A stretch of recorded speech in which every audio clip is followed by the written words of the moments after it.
Hello. Holy fuck, it's been a while. I haven't really had any desire, motivation to kind of do YouTube, and I don't really know exactly what I want to do with YouTube, to be honest. I finally hit 1,000 subscribers, which is like nothing to some people, but still quite a bit. I kind of fell off of TikTok. I was doing like pretty decent with TikTok, and then I recently just, in the last few weeks, I just kind of stopped. I've gone through phases before where I go and I'll post for like 4 or 5 days straight, and then I just don't post for a week. But lately, everything has changed in my life. So I'm just at a point where I don't know who I am right now, and I don't know who I want to be going forward. I don't know, like I kind of know what I want to do, and I kind of know where I want to end up, but in order to get there and in order to have like a creative outlet, I just really don't know what to do. So with that being said, I have been working on my podcast, but I have again stopped the last few weeks. I have an episode that I'm gonna put out tomorrow, and I post every Wednesday if I can. As long as I'm like not in a funk, I can post on Wednesdays. But I am gonna try really, really hard to get back into that and talk about some other things that are kind of going on. Just different perspectives. Wow, I can't even talk straight. And yeah, and when things kind of chill out and I can kind of get back out there and go exploring and meet people again, with everything going on, it's just kind of hard. And being in a new place, it's even harder. I want to wait until like the nicer weather, and then I'm gonna go out and try to put myself in like hiking groups and things like that and talk to different variations of people, which is what the whole podcast is about. Today, I have so many things that I've wanted to talk about for YouTube, and I don't really know what is good at what times. I have a lot of story times, and a lot of story times that are very personal, but I do want to kind of get it out there and talk about it in a way. So what I want to talk about today is BetterHelp and the stigma that's surrounding online therapy. And a few years ago, online therapy kind of started to hit like YouTube and things like that, and creators were being paid to promote BetterHelp and these online therapy websites.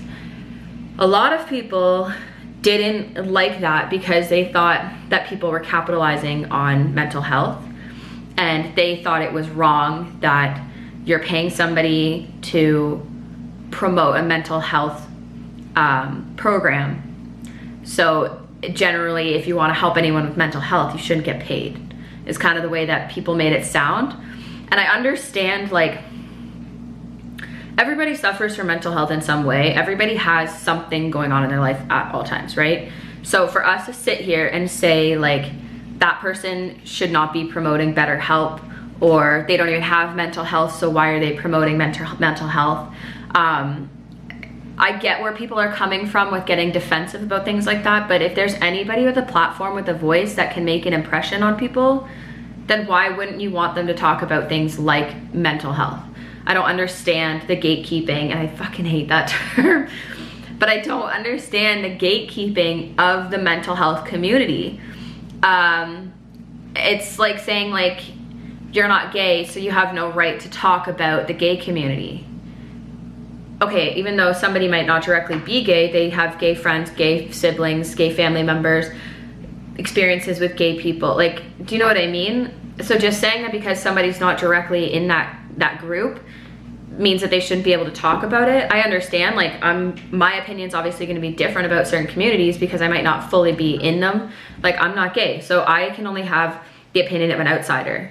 I'm never gonna have the full opinion on the gay community and the discrimination that they have, or that the African American or the Black community has, you know? I can sit here and say from my point of view, this is what I see what is wrong with society and the way that they treat people, but I don't know firsthand. It's the same thing with BetterHelp and with these mental health things. Like, oh, because somebody doesn't talk about their mental health online, they're not allowed to be sponsored by a mental health community or a mental health service.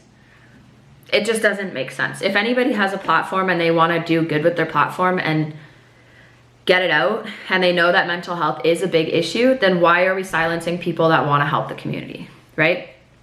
So I actually have used BetterHelp before, and I want to talk about my personal experience using an online therapy. I've been to therapy on and off since I was 10. I've done hypnosis. I've been mostly to psychologists. Like, I did like counseling at school. Like when I was in college, I had a guidance counselor there. But then I've also done like the extreme, like the hypnosis and the child psychology and all that stuff. So I have a bit of experience with kind of all different sides of therapy, including online therapy. And I want to talk about my personal experience and how it wasn't bad. And I know that there's a lot of people that have had bad experiences. I get that. That goes for literally everything.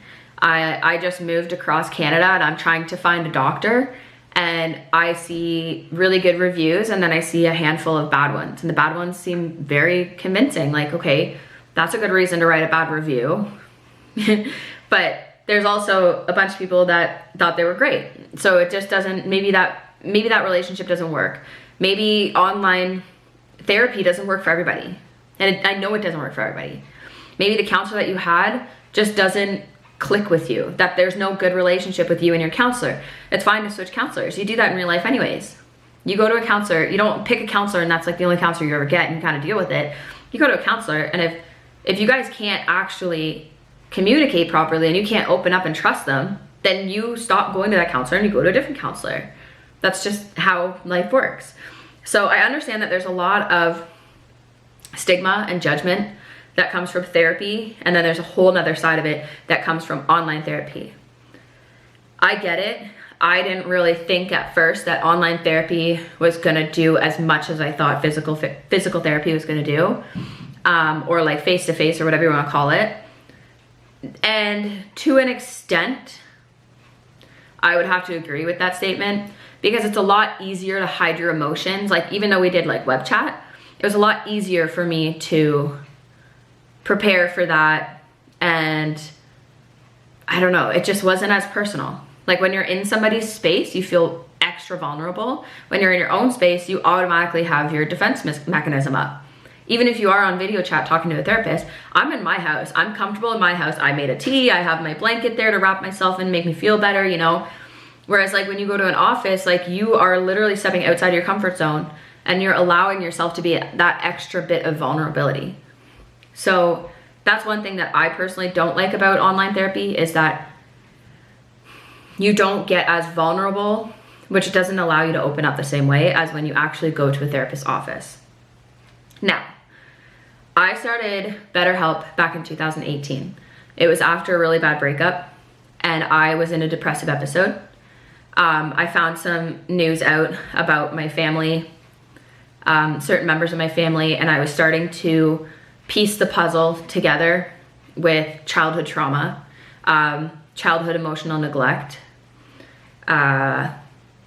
Yeah, that's kind of, that's like as much as I want to say about it. But I was starting to wake up to certain moments in my childhood that like was like, shit, that's why I act that way. That's why I have trust issues. That's why I do this. And like, I'm still learning. Since 2018, that was a breakthrough year for me. I have learned so much more about myself. And even though it seems like to people around me that I'm obsessed with learning about mental health, and I'm obsessed with learning about personality disorders and just different things in general like that, and I'm learning all these new terms, it seems like I'm obsessed with it, but I'm obsessed because I'm trying to understand my history in relation to how I am now, how I'm gonna go forward, who I wanna be going forward. Because the thing that a lot of people don't understand is childhood trauma generally is the reason for people to turn into narcissists and sociopaths. Narcissists and sociopaths are believed to be the two that are created, and you can reverse it by going to therapy. But the funny thing is, they think they're so great and that there's nothing wrong with them, that they'll probably never go to therapy. So they end up like that, and that's it. But psychopaths, they believe, like scientists and stuff believe that it's actually in the brain, and that not necessarily that you're born with it, but it's something that is so developed early on. It's not a cause of trauma necessarily. Whereas like narcissism, it's like there could have been like some neglect from the parents, so the person had to put this defense on, and they like, do you know, I can't explain this very well. Look at social media. Look at all these people that are really insecure about themselves, and then they get a platform, and then all of a sudden they're cocky as fuck. And they think they're better than everybody else. They talk down on everybody else. They manipulate their fans and friends. Narcissism. It's so bad, and unfortunately they're everywhere. But since I started like learning things like that and going to this online therapist, I only did online therapy with BetterHelp for about 4 months. And it came down to, I was ready to move or switch careers or something. There was something to do financially that I really could not afford. Like it just didn't make sense to me. It didn't feel like I was getting enough from it. It didn't make sense to me to put the money into this when I've kind of not like used her for the worst parts, but like I did therapy for the worst things that happened in my life. Like I felt a lot better, and I'm learning and understanding things now a little bit better. I wasn't cured by any means, obviously. But I just felt like it was like I was able to take a step back. So I tried to drop down to bi-weekly. And then after that, she had mentioned to me that she was trying to start her own practice. So she was gonna distance away from BetterHelp and start her own practice. And I told her like, okay, when you do that in a couple months, that allows me to kind of get some money back together, and I can figure out my finances a bit, and then let me know, and I would love to book even like bi-weekly with you directly. That never happened. So whatever. I can find a therapist anywhere, so it's not like the end of the world. But yeah, I just know like there was a couple times when I was sitting on my chair in the kitchen and I was so defensive, and anything she said, I didn't like it. It didn't go with my narrative. Like I wasn't getting my way. And then there was something that she would say, and I would just start break down into tears, shaking, crying for the rest of the hour. So there are like a lot of breakthrough moments, but do I feel like it's some of the best therapy I've ever had? No. Do I feel like in the time that I really needed to talk to somebody, did it help more than not having anything at all? 100%. Did I think that me and my therapist were a great match, and maybe like I just needed to stick through it? Sometimes I do. I think that there was like a lot of things that we could talk in common. One of the things I really actually prefer, which I didn't really get from her, was personal experience. I personally am the type of person that I like when people can use their own personal experience in order to help me. I'm also that type of person with my friends. Like it doesn't, I know sometimes it seems like if someone does that, they're like only talking about themselves, but that's the only way that I can relate to people, is by trying to connect it to something that I've been through in my life to try to understand how they feel. And with my counselor or therapist or whatever through BetterHelp, I didn't get that. Like I kept trying to ask her like, well, what would you do if you're in my position? Like, how do you feel about this? You know, like some sort of like guidance. Like I already know in my head what I want to do, but I want to know what you want to do. I want to know what my roommate would do, so that I can sit here and be like, okay, is my opinion, is my judgment really right now? So I didn't really get that from her, and I get it. Like there's just people that don't do that. I would just like to point out too that she was a licensed psychologist and therapist. This bullshit about they're not even actually real therapists, I don't know where people are pulling that out of their ass. I really don't, because they have to go through all this training, and she had all of her books, and she would bring her books out sometimes and be like, just give me a second, and reread the chapter and kind of like write on the whiteboard some point forms of what it said, you know, just to refresh her memory and to try to help me understand. So I don't really understand where people are getting this narrative that like they're not even real therapists, they're not even licensed, they're just random people. Like, no. I don't think a company like BetterHelp would hire people that aren't actually qualified to do it, especially with something with mental health. I can't imagine that. if you go into, let's say like Shoppers Drug Mart, okay, well they don't have any cashier experience, they suck at being cash because they don't experience. Fine, that's fine. You can say that all you want. But with something so fragile like mental health, I just can't see a company being that careless to just hire anybody. I can't see that. I think that when you become a therapist, and I've talked to her about this, when you become a therapist with BetterHelp, you do have to plug in all your credentials, and you're constantly having to go through courses in order to like keep your license, from what I understand, or like improve your license. You know, it's like massage therapy. Like, you can be a massage therapist, but there's always going to be other classes that you kind of have to do like every few years. So as far as I'm concerned, that's what she had to do, is she had to keep kind of learning. Even though she's already certified and a legal therapist and all this other stuff, she had to keep kind of excelling at her practice. So with going to her and talking to her, I talked to her for a few times first before she gave me a diagnosis. I've never actually formally been diagnosed by a therapist. I don't know if my therapists in the past have talked to my parents about what they think I have. But this was the first time I've ever had a therapist or a counselor or psychologist or whatever you want to call them, like actually diagnose me. And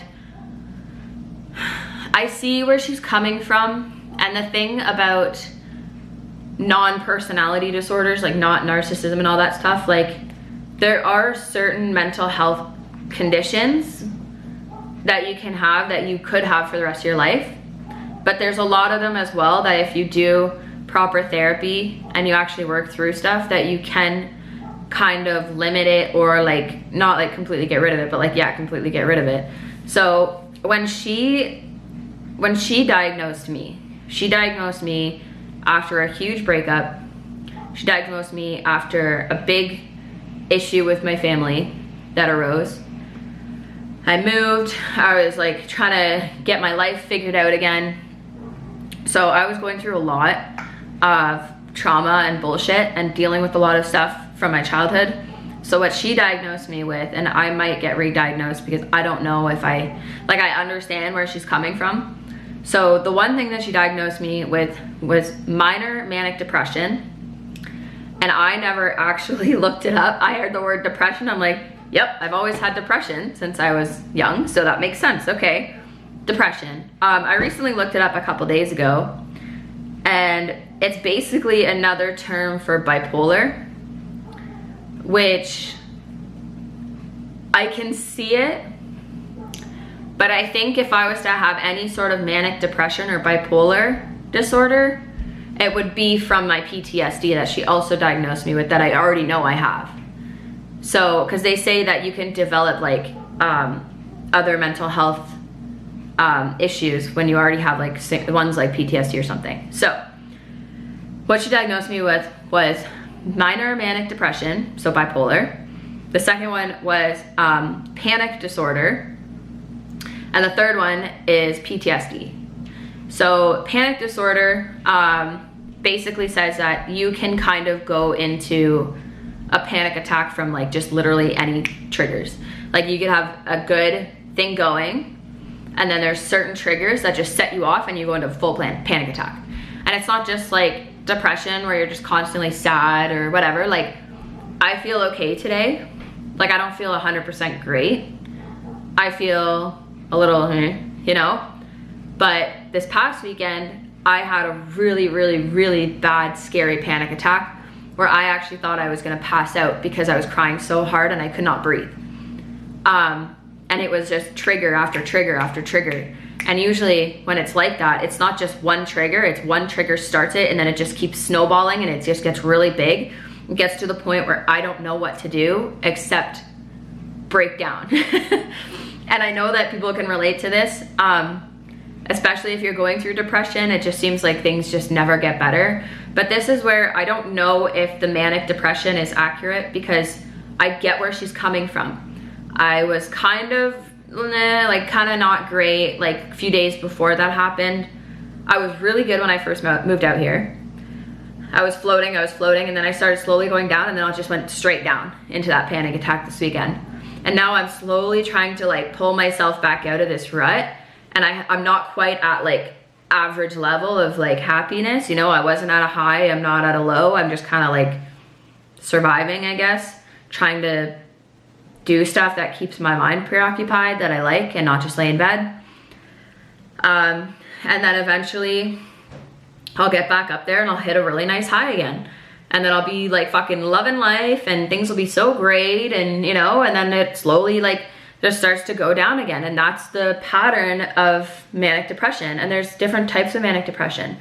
The manic and depression. So manic means at a high and depression is at a low, which means you go from high to low. So this is everything I learned from watching a few YouTube videos, by the way. So I was in a manic state when I first got out here. I was kind of doing good. I kind of was like really eager to get a job. So then I got a job and I was still kind of, you know, sitting there. And then all of a sudden I got some like serious news and things just got really stressful. So I started slowly going down, and that's where I started going into depression. And then I cracked at the very bottom this weekend.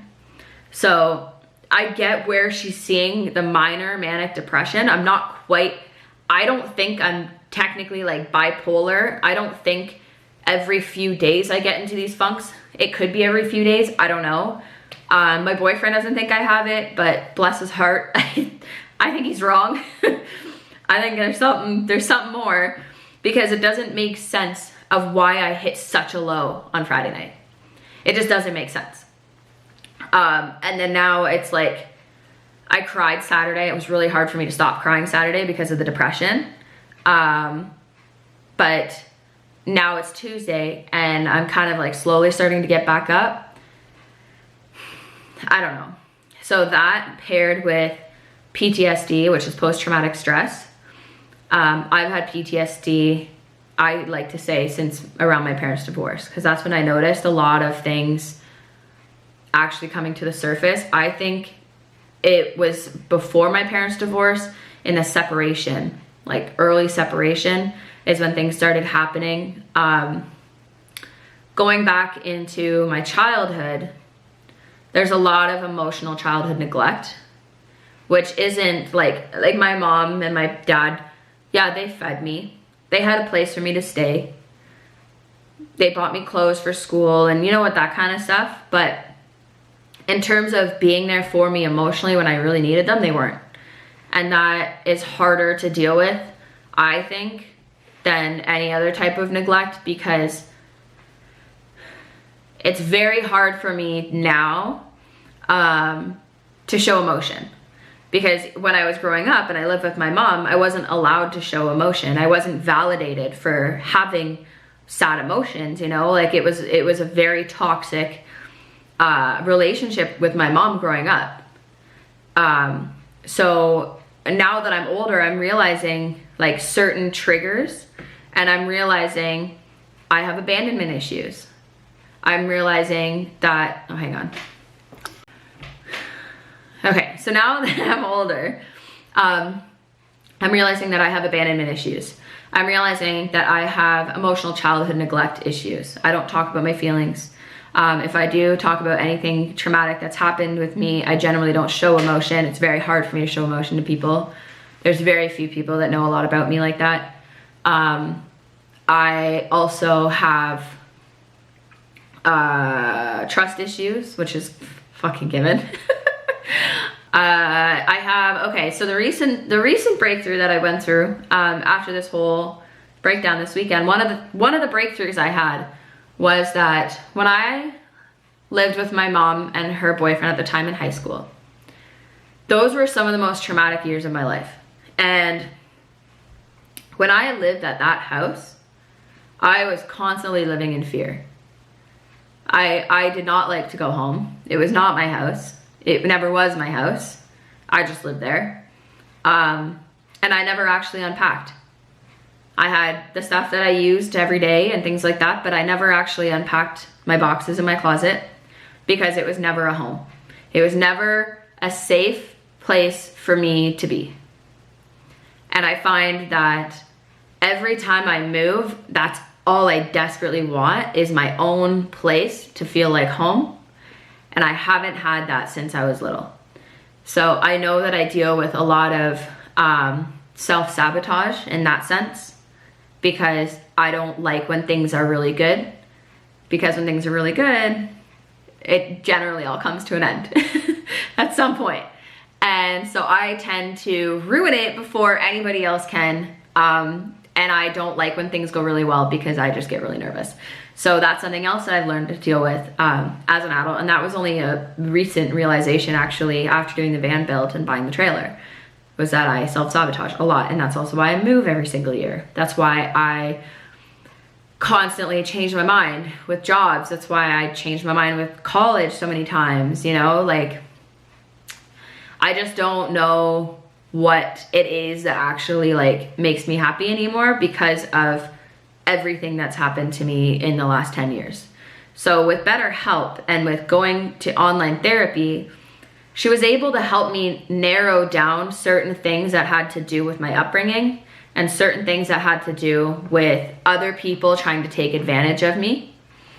That was a really big wake-up call. She also had me do a CBT method, which it's cognitive behavioral therapy, I think is what it is. Correct me if I'm wrong, but she had me try to do the CBT thing, and I didn't honestly care to do it because it just didn't do much for me, you know? Like when I'm in a panic attack, that's the last thing I do is be like, oh my God, let's do CBT. Okay, let's write down the issue. And then we're gonna write down all the emotions. And then we're gonna write down what's the worst scenario. And then it's this whole cycle. And I get where she's coming from. Because when you can stop the cycle at any point, the cycle doesn't continue. But if you don't stop it, it just keeps going and going and going. And that's where trigger comes into play. With CBT, when I'm in a panic attack, when I'm so worked up to the point where I start sweating because I'm shivering so much and my heart's racing and I can't breathe and I feel like I'm gonna pass out, CBT is not the thing I think to think about. I'm not thinking about the emotions that I have in that very moment and how to describe them. I'm not thinking about the worst case scenario. I get it. Like we have to think about the worst case scenario and then we realize that, okay, it didn't hit that worst case, so it's actually not that bad. We're over exaggerating. But in the moment, it didn't do anything for me. And I would write out CBT methods literally an hour before I was supposed to meet with her about random things that happened and try to pull that out of my ass of this is how I felt 3 days ago when I had a meltdown over this. Like it didn't do much for me. So I understand where she came from with that and like trying to break that cycle of triggers so it doesn't just keep going into more triggers and more triggers. But for me personally, I don't think that that form worked. And what I've looked up recently with manic depression is that CBT doesn't actually do much with that. So maybe that's why I didn't feel like interested. I didn't feel like it actually did anything for me. Like, because if I do have manic depression, it's not really gonna work, right? It's not like I'm constantly depressed. I was in a depressive episode, which they say can last 2 weeks, and that's generally what it is. But I don't know. So I would love to get like tested again and see what actually what people think I'm diagnosed with now, or like, you know, being where I'm at now. I see where she was coming from, and I understand the PTSD 100%. I understand the panic disorder 100%. It's all based on trigger. It's all based on trauma. Like I said, like neglect and abandonment issues from people and things like that. But to say that BetterHelp didn't help me is not true. I think in the time that I needed it, it was really good. She knows her stuff. She was very easy to talk to. The internet connection kind of sucked because she like lived overseas somewhere. So that was kind of annoying. But for the most part, she was somewhat available when I needed her. And I know that there's other people that are probably more available when you need them, when you like message them or something online, like they answer pretty quick. There's people that don't. So she was one of the type of people like, okay, send me like what's going on and then we'll talk about it when we sit on camera. Which I don't think that really worked for me in the moment, because if I'm in the moment of something, I generally need to figure it out at that moment, not 3 days later. And the scheduling was just kind of weird because the time zones were off. So like those are the negative things that I don't like. So maybe it's beneficial to find somebody that's in the same time zone as you. that like has that open communication if you need it. Or if you do just want to talk to somebody once a month or once a week, then sure, like that works out great too. But I think going forward, I don't think I would use another online therapy service. I think right now with COVID and everything going on, talking to somebody who's unbiased is better than not talking to anybody at all. Especially if you're in a situation that you feel is unsafe, that you feel you can't allow yourself to let loose, or you're walking on eggshells, or you're watching your back all the time. I think online therapy is a great thing for that, and I'm happy that some of the backlash on the internet has kind of backed off with that, especially with COVID. I don't think people being sponsored by BetterHelp at all is a bad thing necessarily, especially if you have a platform. I get like some people might just do it for the money, but anybody who has a big platform on social media like that generally continues their work. They don't just do their work for money, but they generally keep doing it because it pays the bills. So of course, like there's people that have sponsors with literally anybody that will pick scams because they're like, oh, they're not paying me. So they'll sell like shitty makeup brushes. Anyone who watches YouTube knows the shitty makeup brushes, the shitty watches that aren't even real or great or any of that stuff, you know, like the you don't pay now, you only pay for shipping, like that kind of bullshit. There are people out there that literally just do it for the money. But I feel like people that are partnered up with BetterHelp and that get sponsored and accept the sponsorship by BetterHelp are not the people that are gonna do it just for money, I find.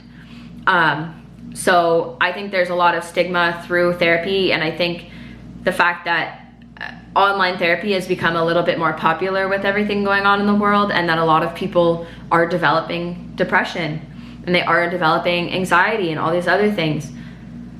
I think online therapy is better than none at all.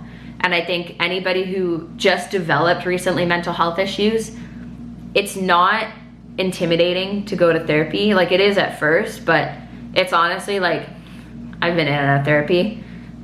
You just go and talk to somebody who's unbiased. They don't know you. They don't know the other person you're talking about. They listen to the situation and they give you an honest judgment and honest help of what to do. So I could rant for way longer, but that's basically all I wanted to say. So if you are considering BetterHelp, if you're considering therapy at all, I highly, highly recommend it. Even if you go and try it out for a few times, don't just go once or twice. That doesn't do anything. You're not opening up to somebody after 1 or 2 times. I'd say go for 3 months, try it for 3 months. And if you feel like you and your therapist just don't really click, if you feel like you can't open up to them or trust them or anything like that, then it's fair to leave and go find another one. But yeah, give it a shot. I'd also like to point out that this isn't sponsored by BetterHelp. So if I'm giving you my honest opinion about this and I'm not even sponsored, just remember that. I think it was beneficial for where I was in my life, for my budget, and the fact that I didn't really want to leave my house at the time. I think a lot of people can benefit from it, but if you're somebody that suffers from clinical depression or suicidal thoughts or anything like that, you need to go to actually a therapist in person. And I wouldn't even say a therapist, I would say a psychologist. Don't go to a psychiatrist. Psychiatrists just put you on drugs. Go to a psychologist, because they will get down to the root of the problem and they will understand your brain a little bit better. Whereas a therapist just talks you through shit. That's what I found, at least. So if you're dealing with anything serious like that, definitely go to an actual psychologist in person. I would say BetterHelp and these online therapy sessions and things like that are for people that just have like more minor mental health issues rather than suicidal thoughts and self-harm and things like that. So it's my opinion. Anyways, I'm gonna go because it's nice outside and I want to go to some vintage clothing stores. But I will talk to you guys later, and I will try to be more active on social media. Okay, bye.